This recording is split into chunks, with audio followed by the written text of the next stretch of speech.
Bueno, en lupus eritematoso sistémico, como hemos visto la otra vez, todas las enfermedades reumatológicas se clasifican en unas que son localizadas y en otras que son sistémicas, ¿no? El lupus es por excelencia la enfermedad eh, sistémica. O sea, al decir sistémica significa que afecta a cualquier órgano de la economía, ¿no? Puede afectar piel, corazón, riñón, pulmón, etcétera, etcétera, ¿no? Es una enfermedad muy proteiniforme, dicen, ¿no? Que tiene mucho espectro, ¿no? De la que les gusta a los médicos internistas, ¿no? Y bueno, afecta a múltiples sistemas y órganos y tiene algunas características serológicas en sangre, ¿no?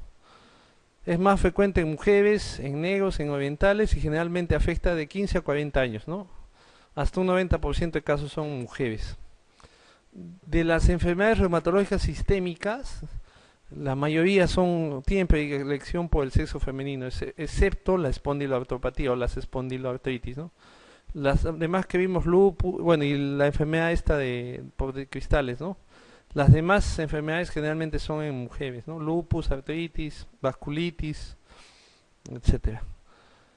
Respecto a la patogenia de esta enfermedad no se sabe exactamente la causa, se propone que es la unión de varios factores hormonales, infecciosos, ambientales y genéticos, ¿no? Yo básicamente he hecho la clase como de tal forma que se entiendan las cosas más importantes y uno puede estar preparado para un examen, ¿ya? Hay cosas que hay que recordar, que yo voy a hacer más hincapié, ¿no?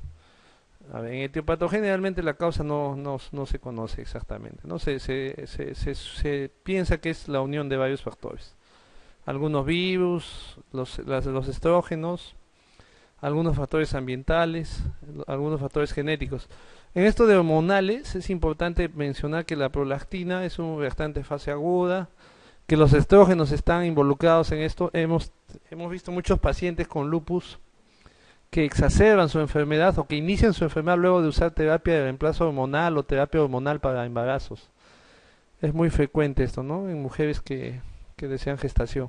Algunos virus anteriormente, bueno, en el centro que me formé, muchas pacientes que con lupus presentaban el antecedente de haber tenido parotiditis, ¿no? O habían sido sometidos a extirpación de glándula adenoides, ¿no? Pero realmente yo no leí nada que tenga que tenga un factor relacionado directamente. Algunos factores ambientales, el sol, ¿no? La radiación ultravioleta. Es más, hay un criterio de fotosensibilidad en esta enfermedad. Y algunos genes, ¿no? Algo del sistema de HLA también que está comprometido. Bueno, esto de los anticuerpos cuando yo lo vi por primera vez me parecía algo complicado entenderlo, pero no es tan complicado. Cuando uno saca células del plasma y les pone las pone inmunofluorescencia, es decir, les echa en un fondo, se ve oscuro el fondo porque se ve en un microscopio oscuro, el cuarto es oscuro, el campo es oscuro. Uno lo que echa es como el resaltador, ¿no? Y ve dónde se pinta, ¿no? Y las células se pintan generalmente en el núcleo. Por eso se llama anticuerpos antinucleares. Así es como se ve, ¿no? Y hay diferentes patrones de anticuerpo antinuclear. De los antinucleares, del ANA, como la otra vez mencioné, los exámenes en reumatología no dan el diagnóstico, apoyan al diagnóstico, pero puede verse en personas normales, ¿ah? Hasta 10% de la población presenta un ANA positivo. El ANA positivo tiene diferentes patrones. Cuando se pinta todo el núcleo se llama homogéneo, ¿no? Por ejemplo, aquí está bien pintadito, ¿no? El núcleo, acá también. Cuando se pinta así por parches se llama moteado, ¿no? Porque está parchado, ¿no? Y hay diferentes tipos de patrones moteados, fino, grueso, etcétera, ¿no? Pero el que se asocia más al lupus es el patrón homogéneo, ¿ya? De lana, ¿no? Hay otros anticuerpos que tienen valor en el diagnóstico y en algunas otras enfermedades. Por ejemplo, el anti-RNA doble cadena. Bueno, este es el cadena simple, ¿no? No es muy específico para la enfermedad. El anti-DNA de doble cadena, o sea, es un anticuerpo dirigido contra el DNA, es muy específico en lupus. Hay que recordar que las pruebas son sensibles y específicas, ¿no? Eso ya lo saben por epidemiología. El doble cadena, el anti-DNA de doble cadena, Es específico para lupus y bueno, se asocia con actividad renal y actividad clínica. En este momento es importante decir que el lupus tiene actividad o tiene puede afectar cualquier sistema de nuestro organismo, ¿no? Piel, articular, renal, neurológico, cardiológico, pulmonar, todo lo que sea órgano puede ser afectado por el lupus. O sea, y los pacientes con lupus, bueno, fallecen generalmente por infecciones, pero el que da el pronóstico, o sea, el que un compromiso severo en lupus es la nefropatía lúpica, ¿no? Eso hay que recordar, ¿no? La mitad de los pacientes con lupus, o sea, de 10, 5 pacientes pueden presentar nefropatía lúpica o nefropatía por lupus, y esto da el diagnóstico, ¿no? Muchos de los pacientes con lupus van a la diálisis. Eso generalmente se ve en el Ministerio de Salud, ¿no? En el seguro, bueno, en el salud tratan de disminuir esas tasas, pero el lupus per se es una enfermedad algo poco entendida, catastrófica en algunos casos, pero que hay buenos tratamientos en las 2 últimas décadas. Bueno, para decirles que la antidena de doble cadena tiene títulos altos en enfermedad clínica, o en actividad de enfermedad y en nefropatía. Hay otros anticuerpos como el anti-SM, el anti-Smith, que es el más específico del lupus. Se asocia a algunas cosas, vasculitis, leucopenia, afección del sistema nervioso central. El antistona, que se produce en pacientes con lupus inducido por fármacos. La antirribonucleoproteína o anti-RNP. Este es un anticuerpo propio de la enfermedad mixta del tejido conectivo o en pacientes con esclerosis sistémica. Casi no se presenta en lupus, ¿no? Y hay 2 anticuerpos, el anti-RO, que también es anti-SSA, y el anti-LA o anti-SSB, ¿no? El anti-RO se presenta en lupus cutáneo generalmente, ¿no? Y en lupus neonatal. En madres que tienen lupus y que los hijos hacen lupus neonatal con bloqueo cardiovascular, ¿no? Bueno, son cosas raras en realidad, ¿no? Son cosas que no se ven muy frecuentemente, pero que en ciertos exámenes son importantes saber esto, ¿no? Bueno, acá qué cosa hay que recordar, ¿no? Que el anticuerpo antinuclear, el ANA, el homogéneo es el más frecuente en lupus, tiene mucha sensibilidad, y el más específico quizás sea el anti-DNA doble cadena, ¿no? Y los otros anticuerpos tienen alguna cosa importante, ¿no? Por ejemplo, el anti-RO puede ser presente en LES con ANA negativo, en lupus neonatal y en lupus cutáneo, el antistona en lupus por fármacos. Bueno, la idea de estas clases es de prepararlos para un examen, ¿no? No es hacer una clase magistral para que ustedes sepan lo último en lupus, porque eso no preguntan en los exámenes, ¿no? Lo que preguntan son cosas que, como les dije la otra vez, ya están bien descritas, se saben hace mucho tiempo y son cosas hasta cierto punto lógicas de la enfermedad.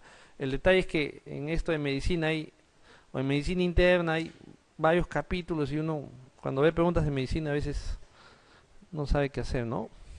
Bueno, eso yo pensaba cuando me preparaba como ustedes.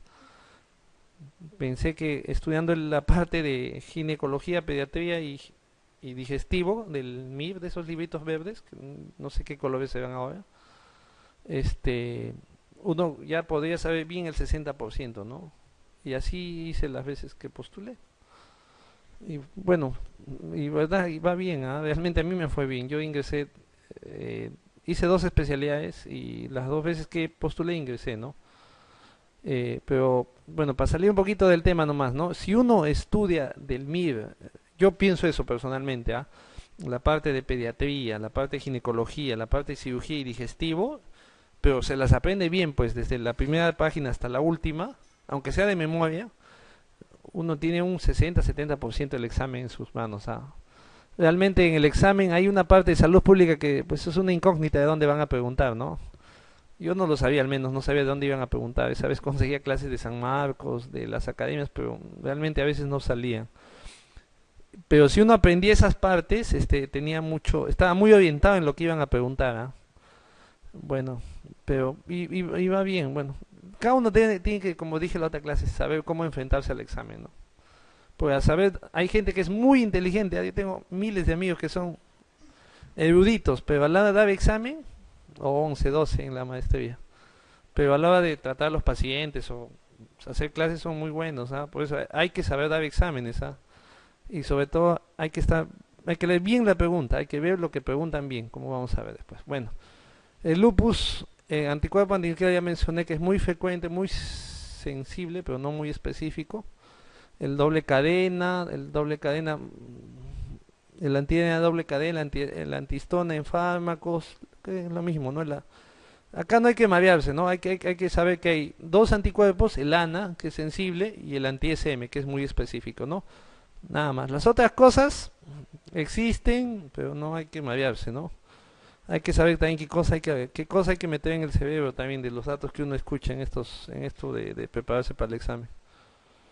Bueno, el lupus es una enfermedad que afecta a todo y tiene ciertos criterios de diagnósticos o clasificación, ¿no? Cuando cumple 4 o más de estos, dicen que tiene la enfermedad, ¿no?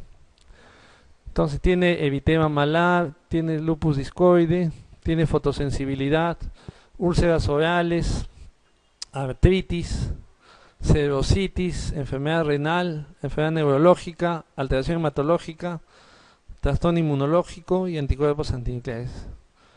Son bastantes, ¿no? Como para que uno aprenda. 1, 2, 3, 4, 5, 6, 7, 8, 9, 10, 11 criterios hay, ¿no? Pero en estos libritos del MIB han hecho su mnemotecnia para aprender esto, ¿no? Pero acá no ponen alopecia, que también es bueno, ayuda, ¿no?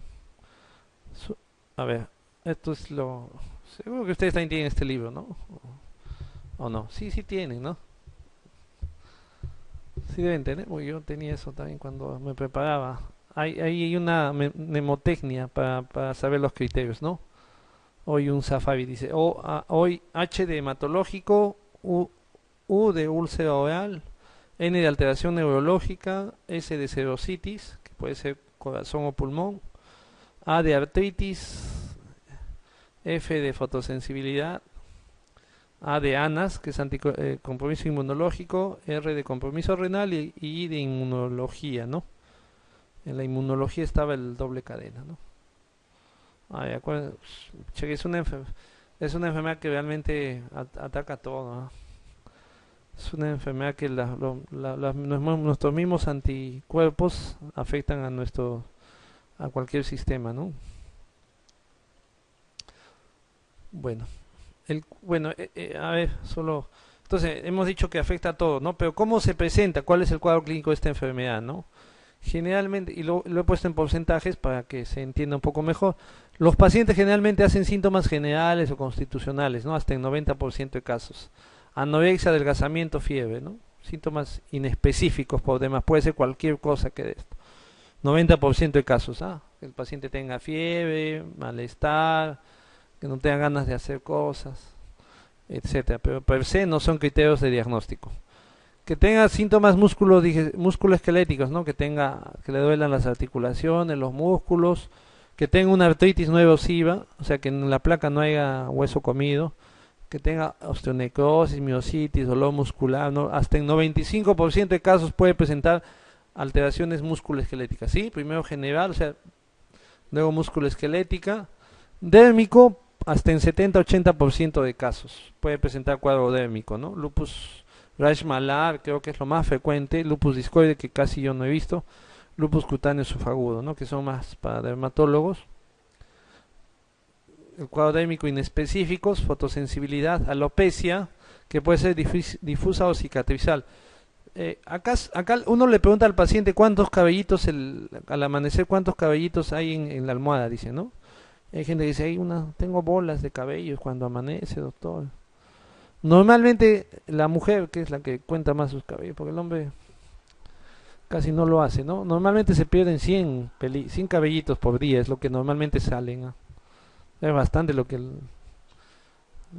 cae de cabello diariamente, ¿no? Úlceras orales, otros síntomas, Raynaud, lívido, reticular, vasculitis cutánea o lesiones cutáneas en el dedo, ¿no? Dérmico hemos visto que es 70-80% de casos. Pulmonar hasta la mitad de casos. De esto lo más frecuente es que el paciente haga fusión pleural o derrame pleural o pleuritis, ¿no? Puede hacer también otra cosa, puede hacer infiltrados dentro del parénquima, puede presentar hipertensión arterial pulmonar o puede presentar afección del diafragma.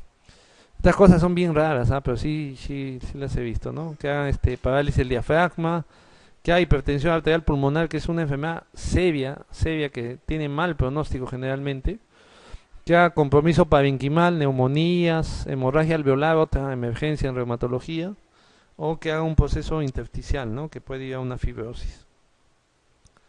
Ya veía que para hablar de esto es realmente para entender estas enfermedades, bueno, yo hice primero medicina interna, ¿no? Y se entiende mejor. Bueno, la parte cardiovascular, la pericarditis es, digamos, la más frecuente, aunque no es muy frecuente ver compromiso cardíaco, ¿no? Otras cosas puede dar miocardiopatía, infartos, valvulopatías o isquemia, ¿no? Entonces, pero la cirrositis, o sea, la pleuritis y la pericarditis es lo más frecuente de ambos, ¿no? En su serie, ¿no? Y el compromiso renal quizás sea el más temido, ¿no? Puede dar un compromiso renal con proteinuria. O sea, cuando hay exámenes de orina en pacientes con lupus, con proteinuria o cilindros, uno debe pensar que hay una nefritis, ¿no? Que hay una inflamación del parénquima renal, ¿no?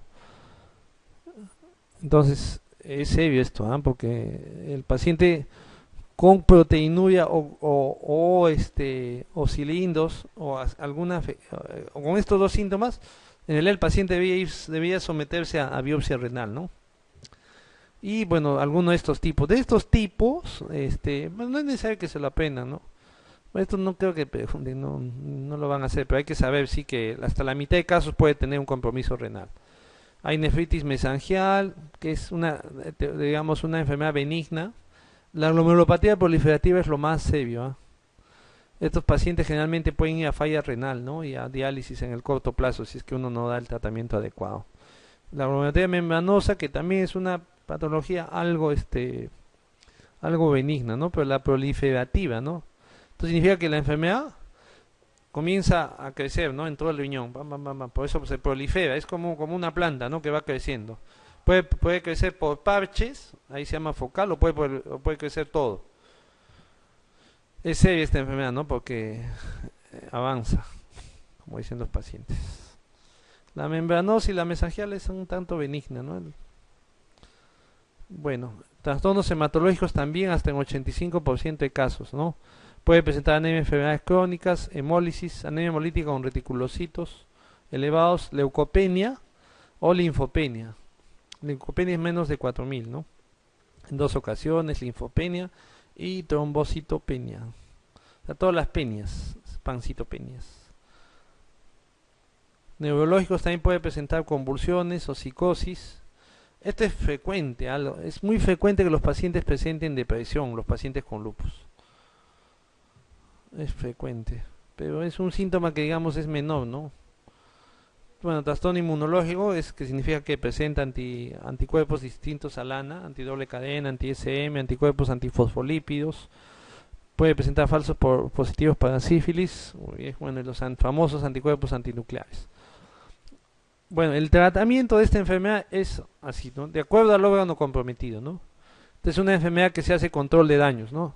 Una vez que el paciente se diagnostica, tiene que saberse ante qué sistemas está afectado, ¿no? Lupus con compromiso que renal, démito, cardiovascular, seborrosas, neurológico, neuropsiquiátrico, psiquiátrico, etcétera, ¿no? Uno tiene que saber ante qué órgano es el que está comprometido para dar el tratamiento, ¿no? El tratamiento, si es severo, como mencionamos en vasculitis, tiene dos fases, ¿no? Una inducción y un mantenimiento, ¿no? La inducción significa que darle con todos inmunosupresores al paciente, corticoides, ciclofosfamida, metilprednisolona en pulsos y mantenimiento, ¿no? Sacarlo al paciente o sea, atacar, es como tratar el cáncer esto. Es más, o sea, las medicinas que se usan acá son para el cáncer también. O sea, es bajarle las defensas de tal forma que haya menos efecto inflamatorio y luego darle una dosis de inmunosupresores a dosis bajas, ¿no? Con alguna cosa que se parezca, que haga el efecto del corticoide, pero que no tenga el mismo efecto colateral, ¿no? Y bueno, lo último que se habla en las últimas 2 y 3 décadas, terapia biológica, ¿no? Con resultados algo alentadores. Bueno, el lupus es una enfermedad que el pronóstico depende de la afección de los órganos, ¿no? Es hasta cierto punto benigno, pero la mayoría de veces no lo es. Bueno, ya vimos esto y esto también. Bueno, las preguntas del doctor Ceballos, del doctor Martínez. El doctor pone preguntas que preguntan en los exámenes. Bueno, ¿cuál es la siguiente? Bueno, a ver, vamos. Lo primero que en los exámenes hay que estar tranquilo, ¿no? Y leer bien lo que pide la pregunta, ¿ah? No se olviden eso porque es muy común, como le digo, en las damas que lean la primer párrafo y después buscan la respuesta y no es lo que le piden. Entonces, veo bien la pregunta. Dice, ¿cuál de las siguientes manifestaciones se presentan con mayor frecuencia en el lupus eritematoso sistémico? Ya, de todas esas, ¿cuáles? Hemos visto el porcentaje de presentación de cada síntoma. De esos, ¿cuáles es el más frecuente? La B, artralgias y artritis, ¿no? Porque la pleuritis y pericarditis, ¿hasta qué porcentaje da?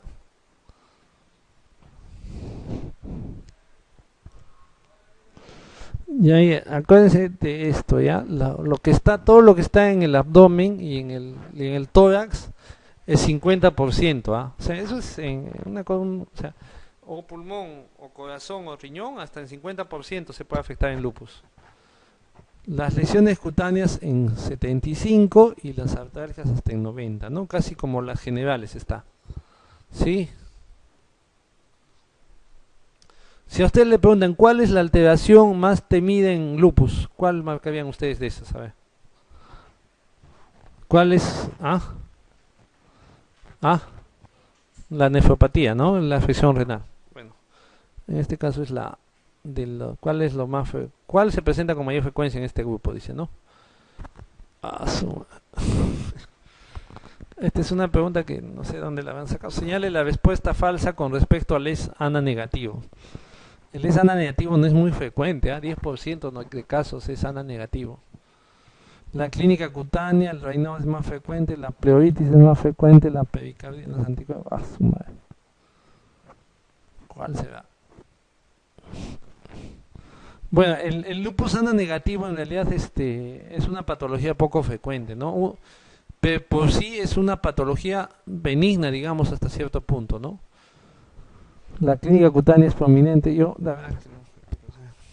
La D la he puesto. La pericarditis es menos frecuente.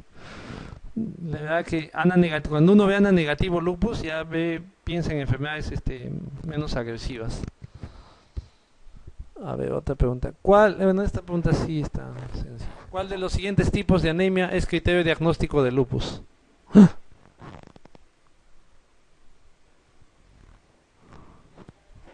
La B. D. ¿Cuál? Dedo. Pero no es la D. Bueno, acá la anemia ferropénica no es, ¿no?